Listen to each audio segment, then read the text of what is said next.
Yesterday, Saigon gave me one frame. One frame out of 47 attempts in a street that's been engineered to refuse me everything. I went to sleep wondering whether that frame was the city giving me something, or the photographer getting lucky in a place that had nothing else to offer. I wake up to find out. It's 4:30 in the morning. The room is dark. The hum of the air conditioner is the only thing in the room with me, and the city is already running. The time change is doing me a favor. My body thinks it's 14 hours later than it is. I'm awake without effort, and the city is awake with me. The first thing you hear in Saigon at this hour is not silence breaking. It's movement that's never stopped, simply becoming visible. Coffee first. A small shop 1 block down from the hotel. Coconut cream coffee. Strong drip, condensed cream, and ice. The exact opposite of what I drink at home, which is the entire point. I sit and I enjoy the moment. There's a banh mi spot in District 1 that the internet has decided is the one. I walk over. Have you ever stood in a working queue at 6 in the morning in a country that you've never been in and felt against everything you expected, like you belonged in this line? 15 people, most of them on the way to somewhere. The line is not the photograph. The sandwich is not the photograph either. I point, I receive, I pay. The sandwich weighs more than the camera. I take it back to the hotel. I make one frame of it before I begin. For myself, and that's enough. The work today is somewhere else. Then I walk to the market alone. 8 million people in the city, scooters in every direction, and a language I don't speak. And no part of me feels uncomfortable. The old market is a small street market just a few blocks east of the hotel. No clock tower, no tourist signage, no entrance that announced itself. Just a street that's been a market longer than I've been a photographer. The old market, just before 7 in the morning, is the best light I've found in Saigon. Not the long golden hour I know from the Okanagan that arrives with drama and leaves in 12 minutes. This light is softer, diffused through the surrounding buildings before it reaches the produce. But it has direction. It's coming from somewhere. And direction is everything. Direction tells you where to stand.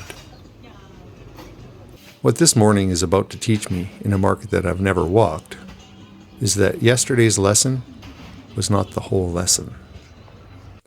Yesterday, I learned to stop, to watch, to let the scene declare itself before I raise the camera. This morning, the lesson is the next one. Once the scene has declared itself, you move with it. A market is not a landscape. You can't find position, and you can't wait for light to come to you. The light moves with the vendors, and you move with them. At 28 millimeters, I can take in the whole stall, the vendor, the produce, the architecture overhead. At 105 millimeters, I can stay back far enough that people stop performing for the camera. They go back to the work they were doing before I arrived. The forgotten photographer makes a better portrait. There is a decision I'm making over and over in this market, and I want to name it. Shutter speed. At 1/500th of a second, the cleaver coming down on the chopping board is frozen. The vendor's hands are sharp. The motion is gone. The action is preserved as a fact. At 1/30th of a second, the same cleaver becomes a streak. The arc is visible, and the action is preserved as motion. Neither is correct. Both are honest. The frozen frame says, "This happened." The blurred frame says, "This is happening." 2 different photographs of the same instant. The only thing that changes is the shutter. I shoot both. I shoot a lot of both. 60 frames in 2 hours. Maybe 10 of them carry the right answer for the moment they record. That ratio doesn't trouble me anymore. 2 markets in one morning. Only one of them is photographing. After the old market, I walk a few blocks over to the trinket market. Inside of 90 seconds, 3 different vendors have stopped in front of me with the same souvenir at 3 different prices. The camera's at my side, and they don't care. The conversation is not about the camera. It's about whether I'm leaving with something. A market that needs to sell is not a market that lets itself be seen. A market that needs to sell needs you to look at only one thing, which is the inverse of what photography asks of a place. I leave inside of 10 minutes. The heat is rising. My shirt is soaked through. The camera has what it is going to have from this morning. Saigon gave me one frame on day 1 and a market on day 2. Hoi An is tomorrow. Whatever the answer is starting to gather. 2 days in Saigon, and underneath the work, the question I came here to ask is beginning to answer. Could a life be made in Vietnam? The answer came back this morning walking out of the old market with 60 frames on the camera. And the light still warm on the back of my neck is the simplest one I could have hoped for. Yes. Not decided, not certain, not a plan.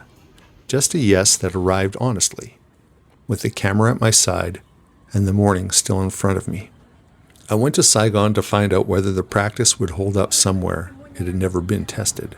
2 days in, and the practice still holds. And the question underneath it is starting to answer too. The next episode goes to Hoi An, a different light, slower water, a different conversation entirely. Everything I learned about directional light in this market is expanded in my ebook, Mastering Light in Landscape Photography. The link is in the description. I edit everything through DxO Photo Lab and the Nick Collection. There's a discount code in the description for 15% off. If you want to follow this journey, like the video and subscribe. The light doesn't wait, and neither should we.